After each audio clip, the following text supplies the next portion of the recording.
Persidangan kasus tewasnya Wayan Mirna Salihin dengan terdakwa Jessica Kumala Wongso masih terus berjalan. Sejumlah saksi sudah dimintai keterangan di persidangan, mulai dari saksi ahli hingga saksi yang saat kejadian berada di lokasi. Rekaman CCTV yang memperlihatkan segala aktivitas Jessica saat berada di lokasi kejadian juga ikut dibuka dalam persidangan. Seperti apa perjalanan kasus ini? Menyingkat tabir akan merangkumnya selama 1 jam ke depan. Terdakwa langsung memasukkan racun yang disajikan untuk korban Mirna. Oh my god, ini apaan ya? Ini so bad, nggak enak banget. Ini jelas sekali adalah gejala dari keracunan sianida. Barang bukti kan nggak bisa diutak-utik, nggak bisa dipindah-pindah sembarangan.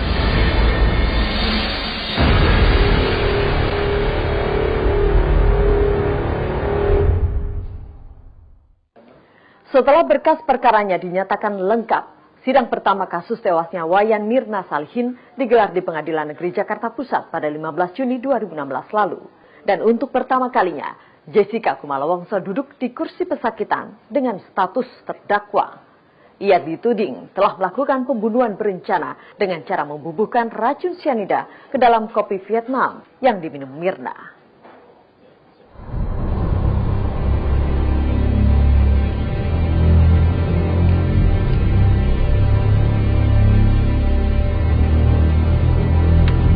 Siang itu, sidang kasus tewasnya Wayan Mirna Salihin digelar untuk yang pertama kalinya di Pengadilan Negeri Jakarta Pusat. Dan untuk pertama kalinya pula, Jessica Kumala Wongso dihadirkan dalam sidang ini sebagai terdakwa. Agenda sidang adalah pembacaan surat dakwaan dari tim penuntut umum. Oleh jaksa penuntut umum, Jessica didakwa telah melakukan pembunuhan berencana terhadap kawannya sendiri Wayan Mirna Salihin. Dalam rentan waktu pukul 16.30 WIB sampai dengan pukul 16.45 WIB, terdakwa langsung memasukkan racun natrium sianida atau NaCN ke dalam gelas berisi minuman PEC yang disajikan untuk korban Mirna. Dan korban Mirna dinyatakan meninggal pada pukul 18.30 WIB sebagaimana surat Rumah Sakit Abdiwaluyo nomor 004 garis datar dir garis datar RSAW garis datar 1 Romawi garis datar 2016 tanggal 19 Januari 2012 yang berisi resume medis atas nama Wayan Mirna Salihin. Dalam persidangan ini juga terungkap motif Jessica menghabisi nyawa Mirna. Korban Mirna mengetahui permasalahan dalam hubungan percintaan antar terdakwa dengan pacarnya, sehingga korban Mirna menasihati terdakwa agar putus saja dengan pacar yang suka kasar dan pemakaian narkoba, dengan menyatakan buat apa pacaran dengan orang yang tidak baik dan tidak modal. Ucapan korban Mirna tersebut ternyata membuat terdakwa marah serta sakit hati, sehingga terdakwa memutuskan komunikasi dengan korban Mirna. Bahwa setelah kemarahan terdakwa kepada korban Mirna tersebut, terdakwa pada akhirnya putus dengan pacarnya dan mengalami beberapa peristiwa hukum yang melibatkan pihak kepolisian Australia, sehingga membuat terdakwa semakin tersinggung dan sakit hati kepada korban Mirna. Sehingga untuk membalas sakit hatinya tersebut, terdakwa merencanakan untuk menghilangkan nyawa korban Mirna.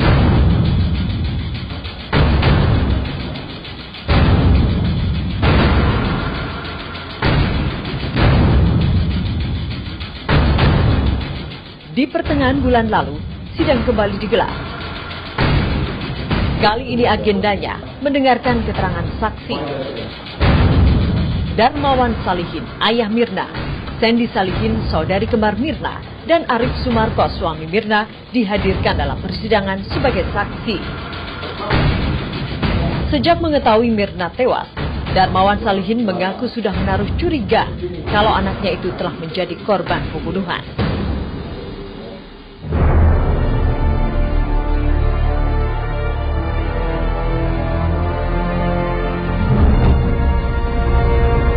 Sehari kemudian, persidangan digelar kembali dengan menghadirkan Hani Bonjuwita sebagai saksi.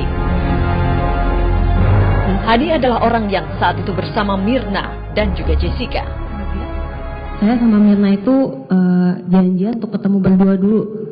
Karena kita sangat dekat dengan Vera juga, setiap ketemu bertiga itu, aku sama Mirna selalu ketemu berdua dulu. Setelah itu Mirna message saya bilang, nanti saya selesai meeting kira-kira bisa jam 4, agak telat. Aku bilang, oh ya udah nggak apa-apa. Setelah ketemu berdua di depan Starbucks, Kita berpelukan, melepas rindu. Setelah itu kita langsung jalan ke Olivier. Sebelum masuk, saya sempat menanyakan sama Mirna, Mir, ini kita nggak kepagian, kita ngopi tempat lain dulu yuk. Mirna bilang nggak apa-apa, Jessica udah tunggu di dalam. Ya udah, akhirnya kita masuk. Ketika masuk, kita menanyakan pada pegawai Olivier atas nama Jessica. Lalu kita diarahkan ke meja nomor 54. Dibilang itu Ibu Jessica ada di sana. Lalu kita langsung ke sana. Begitu ketemu Jessica, aku langsung berlari kecil, langsung memeluk dia. Aku bilang, Cipika-cipiki, aku memeluk dia. Setelah itu Mirna juga memeluk dia. Setelah itu Mirna bilang, oh ya udah, Han, gue masuk dulu. Ya udah, Mirna masuk. Setelah itu saya duduk di sebelahnya, Mirna di tengah. Saat Hani dan Mirna tiba di Cafe Olivier, Hani melihat Jessica sudah memesan minuman untuk Mirna. Saya hanya memperhatikan gelas kopi itu. Yang lain aku tidak perhatikan, tetapi banyak pajangan-pajangan di meja. Karena saya nggak perhatikan. Tapi begitu datang, kita langsung sibuk taruh tas, duduk, langsung tanya, itu minuman siapa? Baru Jessica bilang, kan lu yang pesen Mir di WA. Lalu Mirna bilang, oh ya ampun, untuk apa dipesenin dulu? Maksud gua nanti aja. Tapi anyway thank you ya, karena Mirna orangnya baik. Jadi dia bilang, oh ya udah anyway thank you ya udah dipesenin. Lalu dia duduk, dia langsung minum. Jadi kita belum ada percakapan. Saya belum nanya apa kabar, belum nanya halo, semuanya belum. Kala itu Hani juga sempat menyaksikan detik-detik ketika Mirna menghembuskan nafas terakhirnya. Setelah minum, dia langsung bilang, ini nggak enak banget, this is so awful. Dia langsung bilang, oh my god, ini apaan ya? This is so bad, dia bilang gitu. Dia mukanya mulai kelihatan marah. Lalu dia bilang, mintain air putih dong gitu kan. Lama-lama dia mengibas terus. Dia bilang, ini parah banget, ini apaan gitu. Gak lama saya lihat Mirna sudah jatuh. Dia begini, saya pikir dia pusing. Gimana? Dia tangannya pertama dia masih begini. Saya pikir dia pusing atau enek atau apa. Begitu saya nengok lebih gini, dia sudah begini. Sudah bersandar.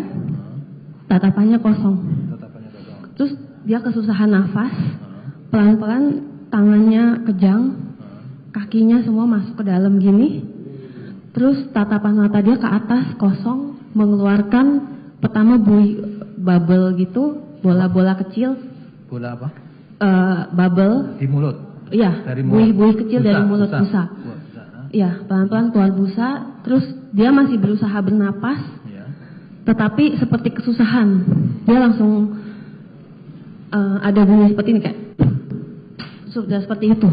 Setelah sampai rumah sakit, langsung dibawa oleh Arif, langsung panggil untuk emergency, langsung dibawa ke IR, emergency room. Lalu dokter kan cek sebentar, dia tidak tutup ruangan, pokoknya dokternya cepat memeriksa, kasih CPR ada apa gitu. Tidak sampai semenit atau 2 menit, dokter keluar. Sudah memberikan keterangan dokter? Mengabarkan sudah tidak ada.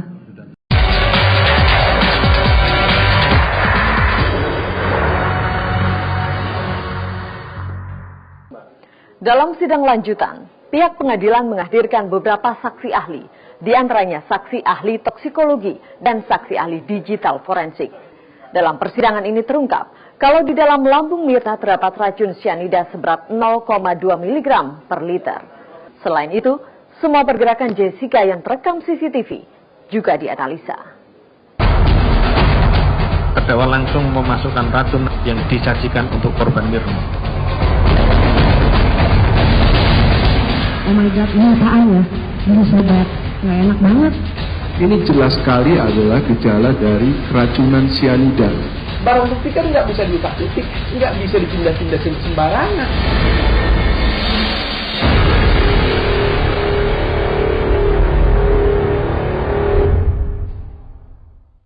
Bismillahirrahmanirrahim.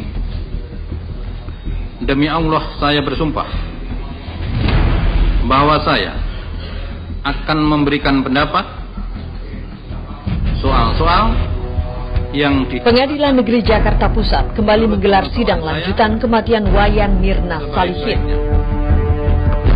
Ada 3 saksi ahli yang dihadirkan dalam persidangan kali ini. Pertama, dokter forensik dari Rumah Sakit Bayangkara Polri, Dr. Slamet Purnomo.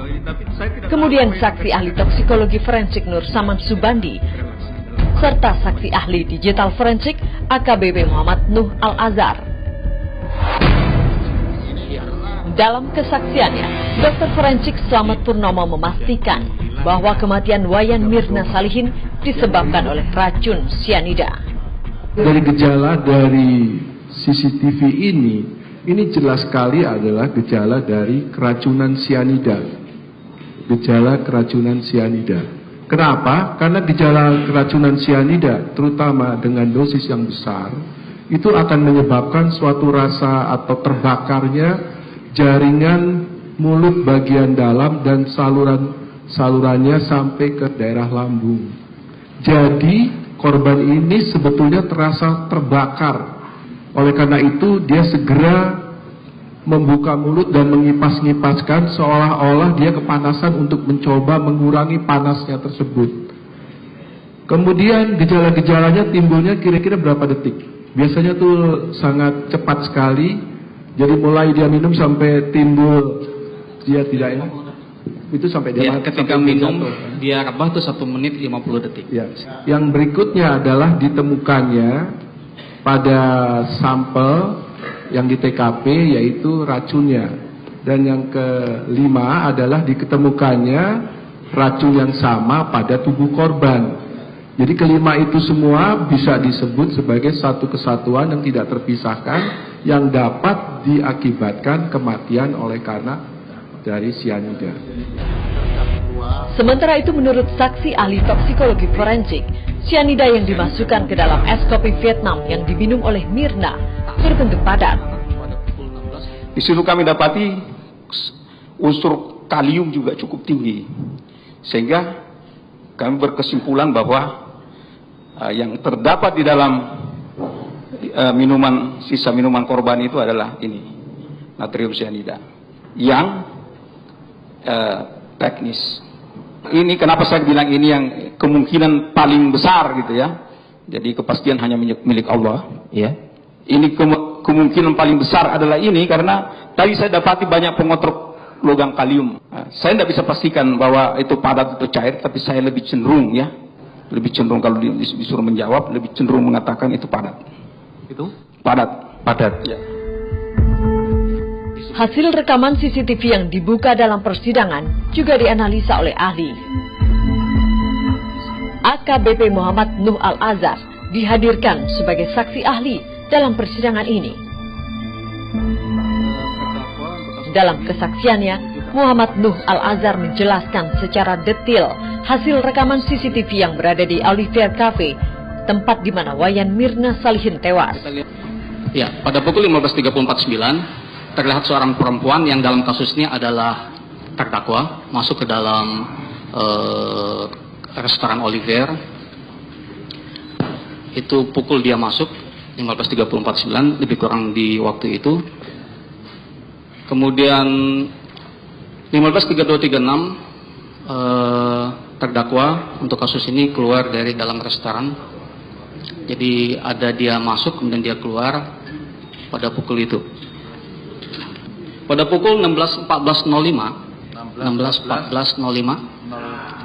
ya, masuk dengan membawa paper bag. Pada 16.17.40 J berdiri meninggalkan meja nomor 54 menuju ke ruang koktail. Tidak lama kemudian petugas mendatangi Jessica untuk mengantarkan pesanannya. Ini petugas membawa kopi Vietnamese, terus kondisi kopi putih, dan itu sedotan terpisah dari gelas. Ada itu. Coba terus jalanin ya. Pada pukul 16.28.20 terdakwa mengambil centerpiece dudukan menu tadi yang di depan meja dibawa ke ujung meja. Ya, itu pada pukul 16.28.40 kita lihat. Ya, zoom lagi. Terus ya, stop. Jalanin. Terus, ya itu paperback bergeser. Iya. Sejajar. Yang satu tadi ya. Menjadi seperti yang di depan kita bergeser menutupi dari depan.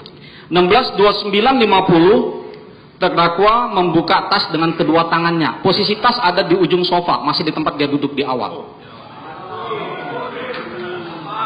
Ini kegiatan membuka tas dengan kedua tangannya. Maju. Ya. Terus tuh tangannya kelihatan tuh ada gerakan pixel di situ. Itu gerakan pixel yang ada di mouse menunjukkan gerakan tangan yang sebelah kanan. Pada pukul 16:33:13 Ya, memindahkan gelas kopi yang tadi ada di depan dia dipindahkan ke ujung jauh. Pada pukul 16:33:13. Ya, itu dia, kita lihat sama-sama kopi. Ya, kopi dipindahkan ke ujung, yang mana pada saat itu masih terhalang sama paperback yang satu. Pada pukul 16:33:53, jadi dalam waktu menit yang sama, setelah itu terdakwa memindahkan paperback, kedua paperback dengan kedua tangannya, awalnya itu ke sebelah kanan dia di tengah sofa, kemudian nanti dilanjutkan ke belakang sofa. Iya.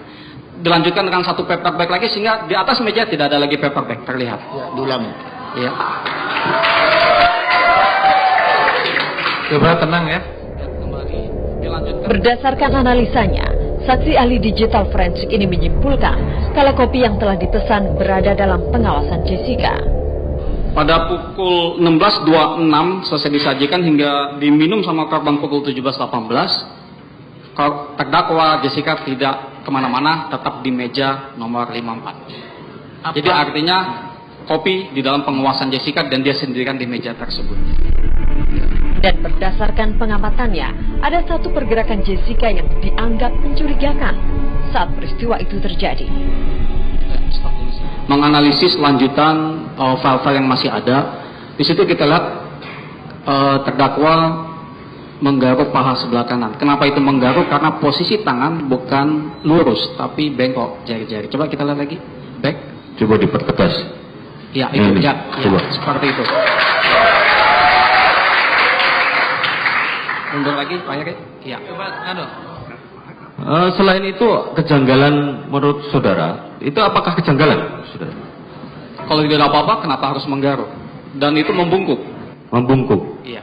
Kalau analisa saudara secara lengkap seperti apa itu? Kalau misalnya itu bukan sesuatu, kalau misalnya tidak ada masalah apapun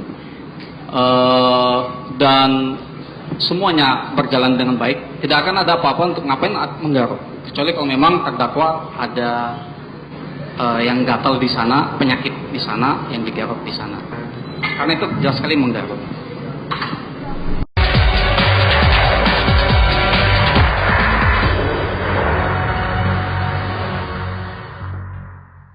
Jessica Kumala Wongso, semua gerak-geriknya terus dianalisa, termasuk ekspresi wajahnya. Berbagai kesimpulan pun diungkap oleh saksi ahli psikolog klinis di dalam persidangan.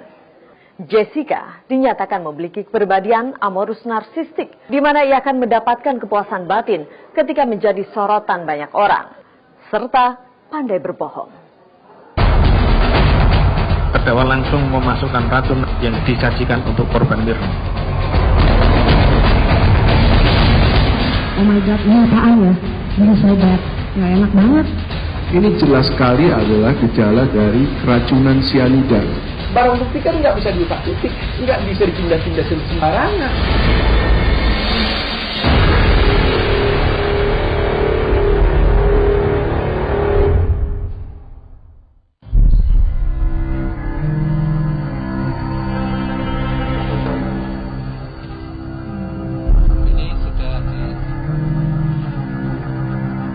Awal pekan kemarin, sidang ke-12 kasus pembunuhan Wayan Mirna Salihin dengan terdakwa Jessica Kumala Wongso digelar. Hadir dalam persidangan kali ini saksi ahli psikolog klinis Antonia Ratih Anjayani. Pihak kuasa hukum Jessica yang diketuai oleh Otto Hasibuan sempat keberatan atas dihadirkannya saksi ahli psikolog klinis ini. Menurut mereka, saksi ahli yang dihadirkan tidak netral karena ia turut memeriksa Jessica saat penyidikan di Polda Metro Jaya. Namun Ketua Majelis Hakim menolak keberatan kuasa hukum Jessica. Sidang dengan agenda meminta keterangan saksi ahli pun tetap berjalan. Berdasarkan observasi yang telah dilakukan terhadap terdakwa Jessica, Antonia Ratih Anjayani menyatakan kalau Jessica memiliki kepribadian amorus narsistik, di mana ia akan mendapatkan kepuasan batin ketika menjadi sorotan banyak orang, serta pandai berbohong. Statement tentang narsistik amorus itu kami tampilkan karena berdasarkan dari asesmen psikologinya kecenderungan untuk narsistik, disability, serta histrioniknya menonjol. Dan kemudian ketika kita masuk ke dalam pola relasi dia di keseharian dengan keluarga, dengan teman dekat, dengan pacar, ya, ada hal-hal yang ditemukan tidak sinkron. Kenapa tidak sinkron? Karena ketika dibilang bahwa dia adalah orang yang pemaaf misalnya demikian, itu dalam pertanyaan yang berikutnya itu jawabannya bisa berbeda. Jadi kemudian ketika masuk ke dalam pola relasinya, kita masuk lebih dalam, jawaban-jawaban yang ada pada Jessica itu adalah jawaban-jawaban yang sifatnya sangat common. Jadi nggak bisa masuk sampai detail ke dalam. Analisa Ratih juga mengungkap bahwa perilaku Jessica tidak wajar saat melihat Mirna dalam kondisi sekarat. Perdebatan pun terjadi dalam ruang sidang antara saksi ahli dan tim kuasa hukum Jessica. Dari CCTV yang saya lihat, Pak, perilaku yang dia tampilkan tidak sesuai dengan perilaku yang selayaknya ditampilkan oleh seorang teman yang berhadapan dengan temannya yang kena musibah. Apakah saudara tidak lihat bahwa dia menolong korban? Tidak tampak secara signifikan, Pak. Tidak tampak. Tolong, untuk umum tolong dibuka dulu videonya.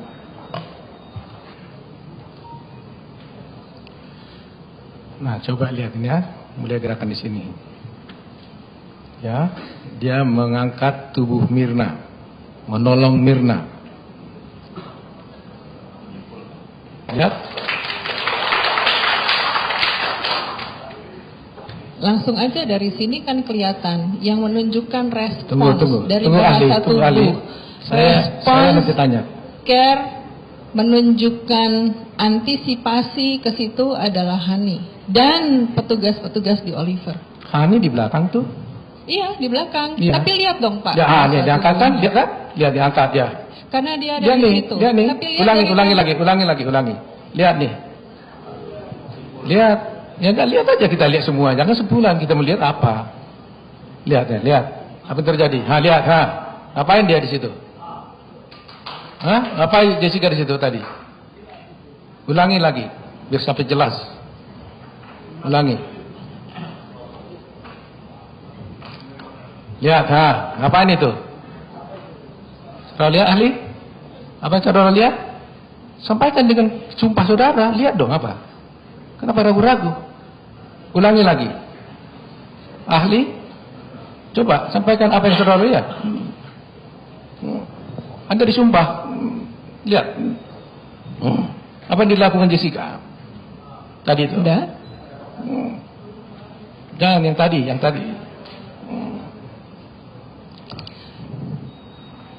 Dari begitu banyak hal yang bisa dilakukan dia, itu yang dia lakukan. Apa dilakukannya tadi? Membantu mengangkat ke kursi roda. Iya, membantu mengangkat Sebelumnya Jessica. banyak hal yang bisa dilakukan dia secara signifikan dan itu tidak dilakukan oleh dia. Itu Pak yang membuat saya memberikan kesimpulan bahwa sebagai teman yang dekat, yang berhubungan dengan temannya sendiri, ada hal-hal yang tidak dilakukan secara signifikan. Jangan jadi penyidik di sini. Saya mau tanya. Tidak jadi penyidik, Pak, justru mengamati.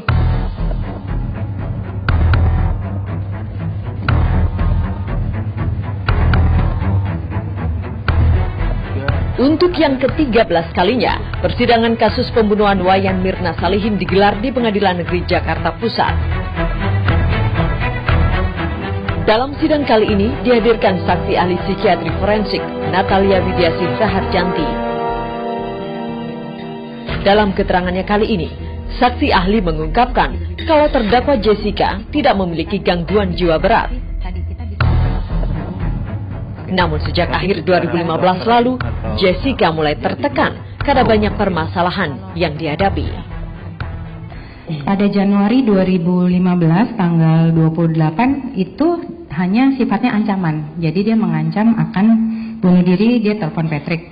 Januari ancaman sifatnya. Dia sempat dibawa masuk ke RS Concord.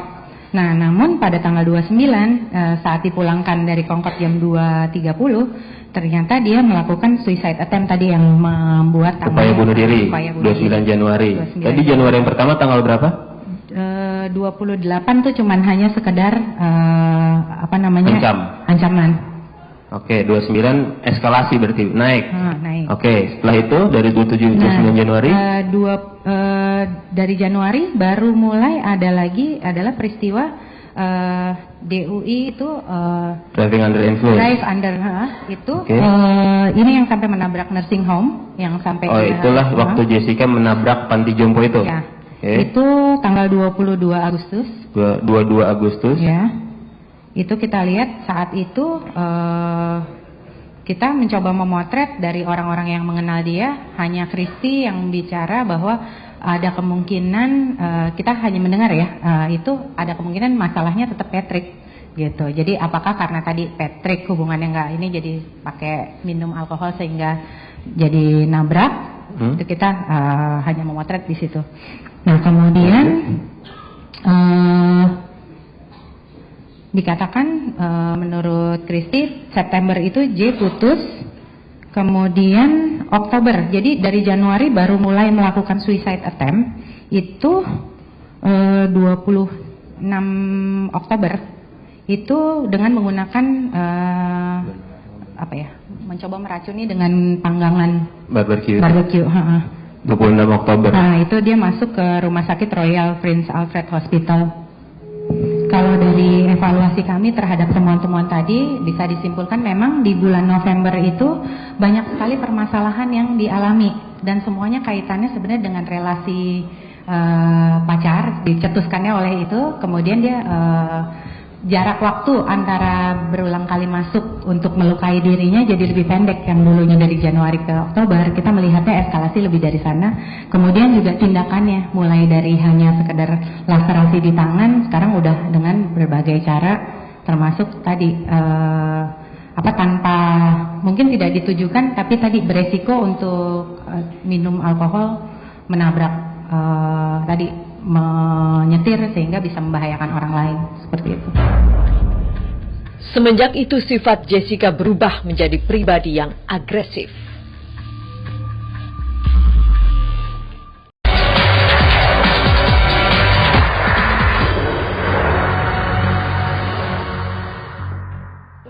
Sekedar mengingatkan, Wayan Mirna Salihin tewas beberapa saat setelah menyeruput kopi Vietnam yang telah dipesan lebih dulu oleh Jessica sebelum ia dan Hani tiba di Cafe Olivier pada 6 Januari 2016 lalu. Dan Jessica ditangkap di sebuah hotel di Bilangan, Jakarta Utara saat menginap bersama orang tuanya. Terdakwa langsung memasukkan racun yang disajikan untuk korban Mirna. Oh my God, ini apaan ya? Ini sobat, nggak enak banget. Ini jelas sekali adalah gejala dari keracunan sianida. Barang bukti kan nggak bisa diutak-utik, nggak bisa dipindah-pindah sembarangan.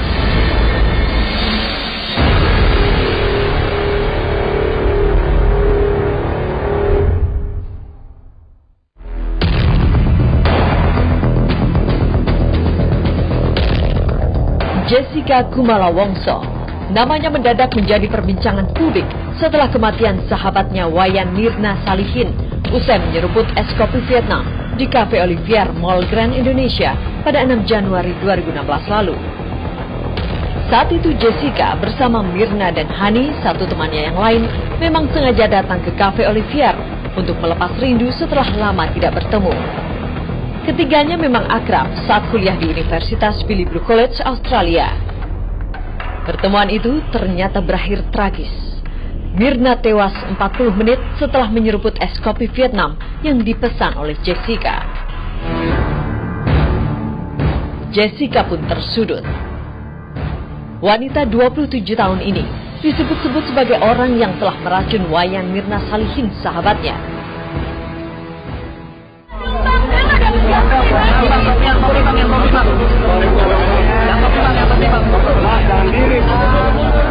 Jessica akhirnya ditangkap saat menginap bersama kedua orang tuanya di Hotel Neo, Mangga 2 Square, Jakarta Utara.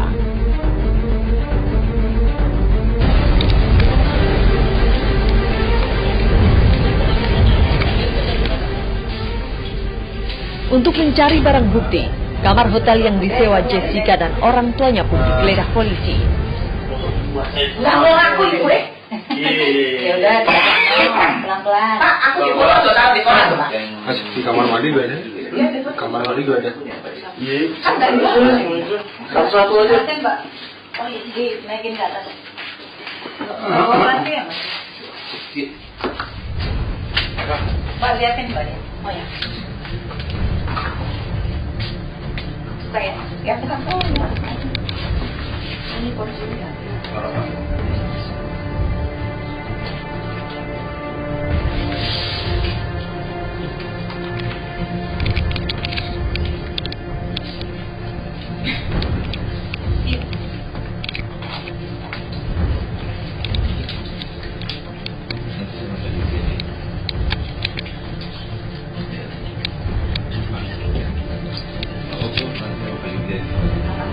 Nggak bisa. Masukin lagi ya Mbak. Setelah mengantongi sejumlah alat bukti, Jessica akhirnya ditetapkan sebagai tersangka.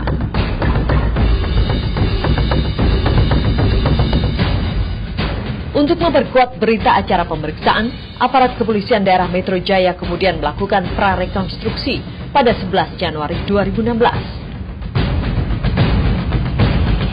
Jessica dan Hani hadir dalam prarekonstruksi tersebut.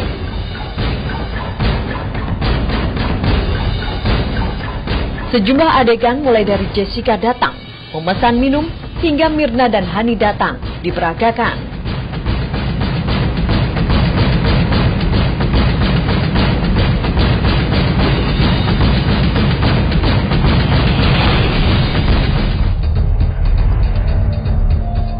Sebelum ditangkap, tim menyingkap tabir sempat mewawancarai Jessica.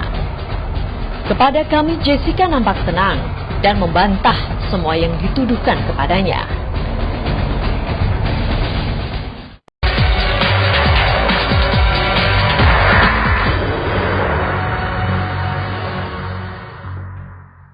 Sejak awal, Jessica yakin kalau dirinya tidak bersalah.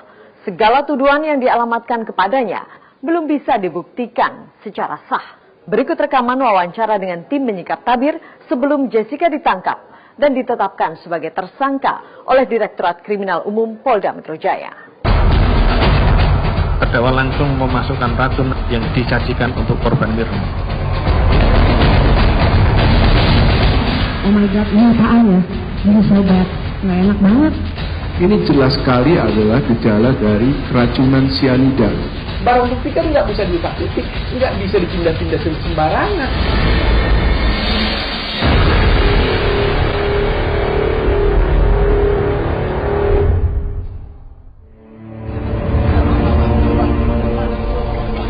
Perjalanan kasus kematian Wayan Mirna Salihin seakan penuh drama dan intrik.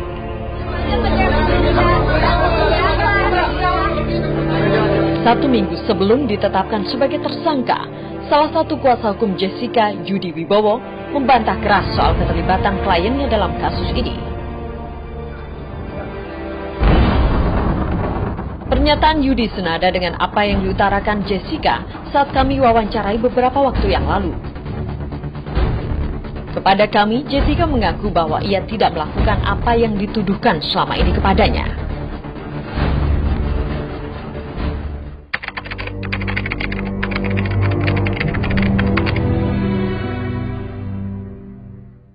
100% Pak.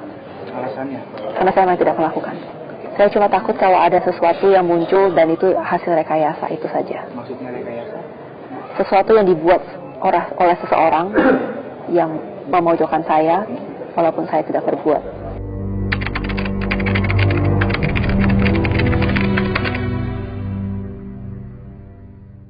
Saat itu saya melihat menu dulu, terus saya kan udah tahu si Mirna maunya Vietnamese ice coffee. Terus saya pilih yang buat saya sendiri. Itu pertama. Yang terakhir juga saya, soalnya waktu sejak saya sampai dari Australia, 2 hari kemudian saya bertemu dengan Mirna dan suaminya. Lalu kita makan malam dan kita pergi minum kopi. Nah itu dua-duanya dibayarin sama Mirna.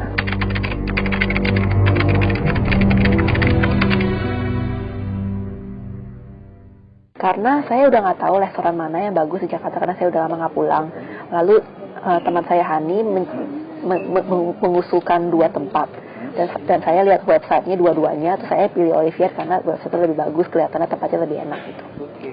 Itu benar-benar random aja. Saya pilihnya nggak ada yang, saya nggak milih tempat itu karena saya tahu tempat itu. Dua-duanya saya nggak pernah pergi. Yang berinisiatif di Olivier? Yang memberikan nama itu kepada saya Hani, Olivier dan satu lagi. Lalu kenapa es kopi Vietnam? Itu permintaan almarhum Mirna. Ya. Kenapa? Permintaan gimana? Karena dia suka sama kopi itu.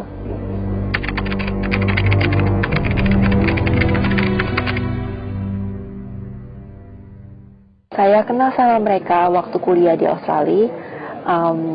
Kenal sama Hani duluan ya, itu sekitar 9 tahun yang lalu. Lalu kenal sama Mirna sekitaran 8 tahun yang lalu. Nah itu kita sama-sama kuliah di sana, wisudanya juga sama-sama. Tapi sesudah lulus, mereka berdua pulang ke Indonesia, saya menetap di sana. Ketemunya kalau mereka main ke sini atau saya ke sana gitu. Saya udah lama nggak pulang ke Indonesia, 4 tahun, jadi ya mau ketemu aja. Gak ada alasan yang aneh-aneh gitu, cuman bener-bener 100% ketemu, ngobrol, lu gimana, keadaan lu gimana, ngapain aja sekarang.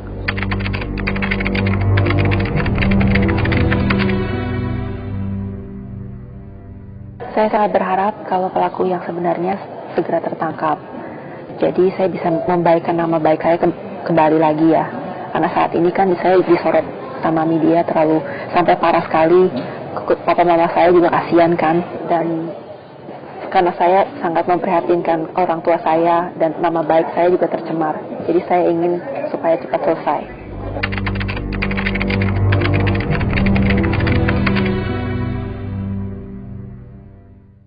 Itu sobek, lalu ingin dicuci, lalu pelayan saya menanyakan, ini celananya kemana dipakai sobek. Lalu saya bilang ya udahlah buang saja, itu celana juga sudah lama, terus kainnya itu kain stretch gitu kan, jadi emang susah kalau mau dijahit lagi. Terus saya juga udah nggak mikirnya ke sana karena ada hal yang lain yang lebih penting gitu, kematian Mirna.